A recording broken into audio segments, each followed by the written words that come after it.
भाई देखो, किसी भी मुल्क में जाना हो, अगर आपने वर्क वीज़ा पे जाना है तो सबसे इम्पोर्टेंट चीज़ ये है कि आपके पास जॉब होनी चाहिए। जॉब ऑफर लेटर होना चाहिए या फिर स्पॉन्सर लेटर होना चाहिए। आपने परेशान नहीं होना। आज की वीडियो में सिर्फ मैं आपको प्रोसेस नहीं बताऊंगा कि ये कैसे करना है, बल्कि मैं आपको एक कंसल्टेंट के बारे में बताऊंगा जिनकी रिप्यूट बहुत अच्छी है, जिनकी वीज़ा सक्सेस रेशो बहुत अच्छी है, जो कि आपसे पैसे तब चार्ज करते हैं जब आपका वीज़ा लग जाता है और आपने उनको सिर्फ सर्विस चार्जेस देने हैं। बाकी के पैसे, अगर आप स्टूडेंट वीज़ा पे जा रहे हो तो आपने डायरेक्ट कॉलेज या स्कूल में जाके अपनी फीसें सबमिट करनी है। अस्सलाम वालेकुम, उम्मीद है आप खैरियत से होंगे। आपके फीडबैक का बहुत बहुत शुक्रिया। हमने जापान से रिलेटेड वीडियोस बनाई और बहुत सारे लोगों का ये सवाल आया कि सर, स्टडी वीज़ा के बारे में आपने बता दिया, विजिट वीज़ा के बारे में बता दिया, हमें वर्क वीज़ा के बारे में बताएं। आज की वीडियो इंशाल्लाह वर्क वीज़ा से रिलेटेड होगी। वीडियो एंड तक देख लेंगे, आपके सारे सवालों के जवाब इंशाल्लाह आपको मिल जाएंगे। तो हम वीडियो शुरू करते हैं स्टेप बाय स्टेप। हमें क्या चाहिए? भाई देखो, किसी भी मुल्क में जाना हो, अगर आपने वर्क वीज़ा पे जाना है तो सबसे इम्पोर्टेंट चीज़ ये है कि आपके पास जॉब होनी चाहिए। जॉब ऑफर लेटर होना चाहिए या फिर स्पॉन्सर लेटर होना चाहिए। अब ये स्पॉन्सर लेटर आप खुद भी हासिल कर सकते हो। लोग सर्विसेज भी प्रोवाइड करते हैं जिनके पास ये ऑफर लेटर या जॉब लेटर आया होता है।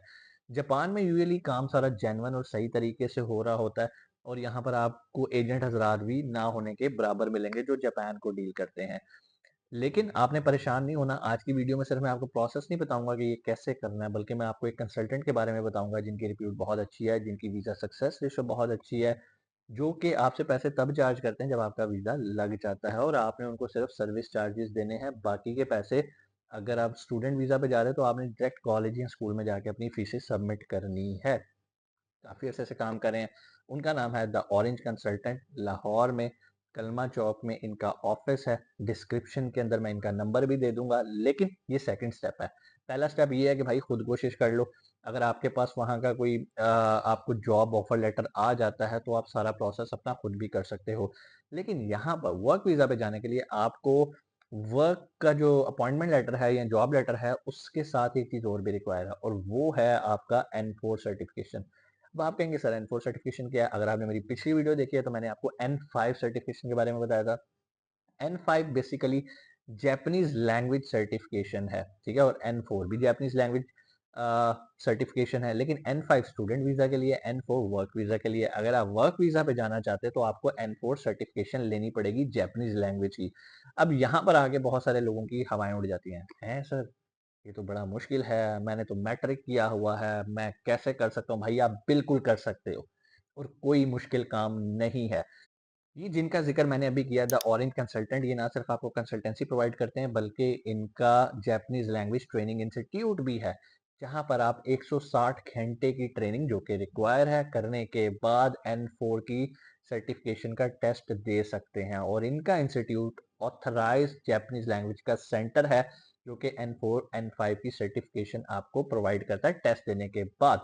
अच्छी चीज मुझे इनकी क्या लगी, यहाँ पर जो जापानीज लैंग्वेज सिखाने वाले ट्रेनर्स हैं वो खुद जापानी हैं। जापानीज ट्रेनर्स आपको जापानीज लैंग्वेज सिखाते हैं। बिल्कुल उसी तरह अगर आपने CSS करना हो या कोई भी मुकाबले का इम्तिहान हो तो आप किसी एक्सपर्ट के पास जाते हो जिन्हें पता हो कि किस तरह के सवाल आते हैं। इसी तरह ये आपको इस तरह से ट्रेन करेंगे ताकि आप बआसानी अपना N4 N5 का टेस्ट क्लियर कर सको। मजे की बात आपको ये बताऊं कि इनका जो सेशंस हैं वो सिर्फ फिजिकली नहीं है, क्योंकि बहुत सारे लोग ऐसे हैं वो कहेंगे सर हम तो लाहौर में नहीं रहते, हम दुबई में रहते हैं, हम तो लाइक मलेशिया में रहते हैं, हमारे लिए क्या सोल्यूशन है? भाई आपके लिए सोल्यूशन ये है कि आप ऑनलाइन क्लासेस भी अटेंड कर सकते हो। बहुत बड़ा इनका नेटवर्क है। It's totally up to you. आप फेस टू फेस करना चाहते हो, आप ऑनलाइन करना चाहते हो, आप इनसे रब्ता कर सकते हो। डिस्क्रिप्शन में इनका नंबर है। यहाँ तक होने के बाद अब जब आपके पास ये सर्टिफिकेशन होती है, आपके पास जॉब ऑफर लेटर होता है, तो अगला काम ये होता है कि आपने एम्बेसी के अंदर अप्लाई करना होता है। आप खुद भी अप्लाई कर सकते हो। लेकिन अगर आप इनसे सर्विसेज लेना चाहते हो, ये लोग आपको फ्री कंसल्टेंसी प्रोवाइड करते हैं। लेकिन अगर आप इनसे सर्विस लेते हो, कंसल्टेंसी समथिंग एल्स, वो आपको गाइड कर देंगे ऐसे ऐसे ऐसे कर लो। अगर आप खुद करना चाहते हो, यू आर मोस्ट वेलकम, आप खुद से करो। लेकिन अगर आप इनकी सर्विस लोगे तो फिर ये आपकी पूरी फाइल तैयार करेंगे, जो भी डॉक्यूमेंट्स हैं, जो भी डिग्रीज इन्होंने ट्रांसलेट वगैरह करवानी होंगी, जो भी रिक्वायरमेंट होगी, वो सारी A to Z आपको सर्विस देंगे। और मजे की बात, ये आपसे पैसे तब चार्ज करेंगे जब वीजा लग जाएगा, क्योंकि इन्हें यकीन है कि इनकी वीजा सक्सेस रेशो बहुत अच्छी है। और वीजा लगने का मतलब ये नहीं है कि ये डन बेस पे वीजा लगवाते हैं, नो।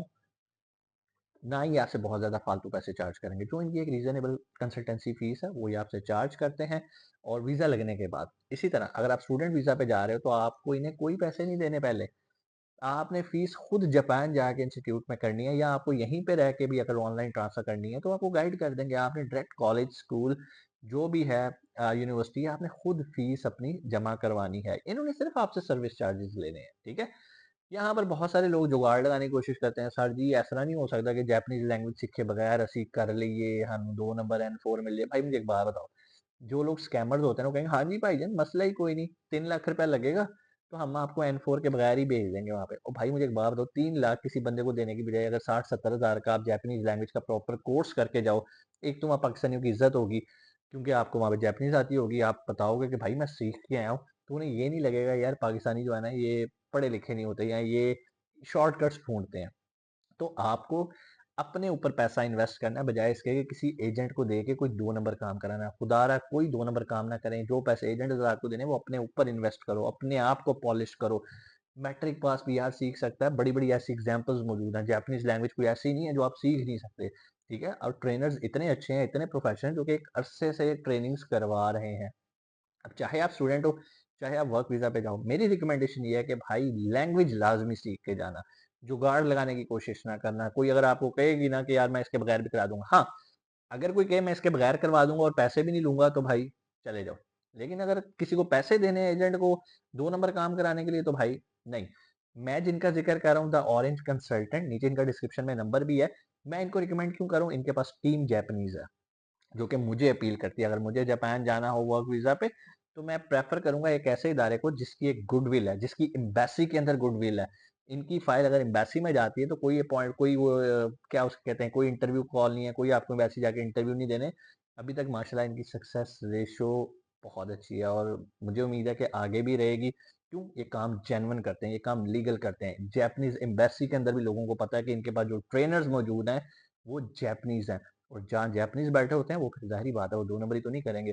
और उन्हें पता है कि यार अगर इसके नीचे सर्टिफ़िकेट लगा हुआ है द ऑरेंज कंसल्टेंट का प्लस N4, जो कि इनके इदारे से इनके सेंटर में हुआ है, तो इसकी एक क्रेडिबिलिटी है। तो वो बगैर कोई चीज़ देखे इंशाल्लाह आपका वीज़ा हो जाता है, अगर आप इनके थ्रू कराते हो।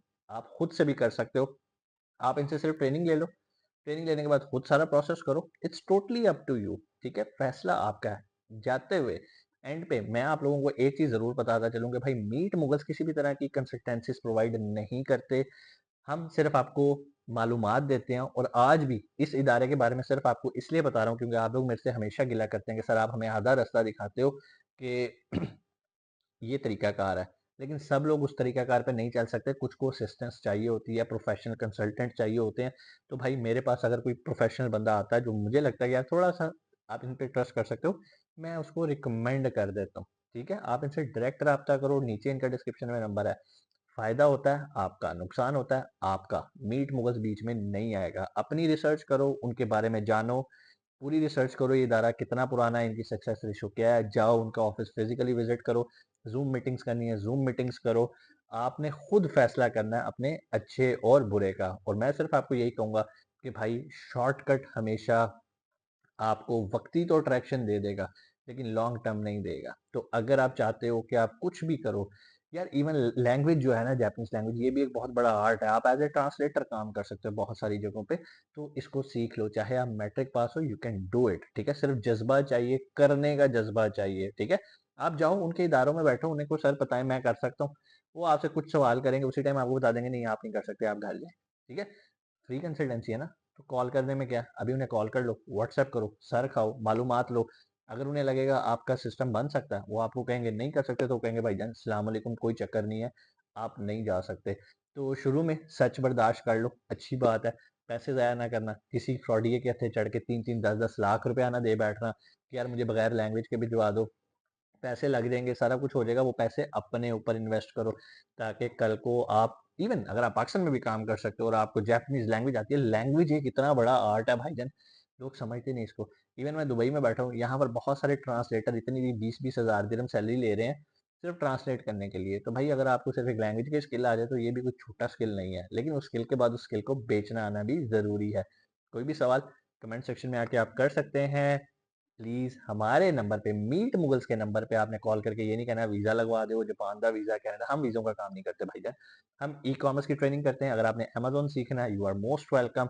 आपने टिकटॉक शॉप सीखनी है, यू आर मोस्ट वेलकम। लेकिन अगर आपको जापान से रिलेटेड मालूमात चाहिए, द ऑरेंज कंसल्टेंट नीचे नंबर है, अभी कॉल करें और मालूमात लें और अपना फ्यूचर के बारे में सही फैसला करें। इंशाल्लाह आपसे मुलाकात होती है अगली वीडियो में। अपना बहुत सारा ख्याल रखिएगा। पाकिस्तान ज़िंदाबाद।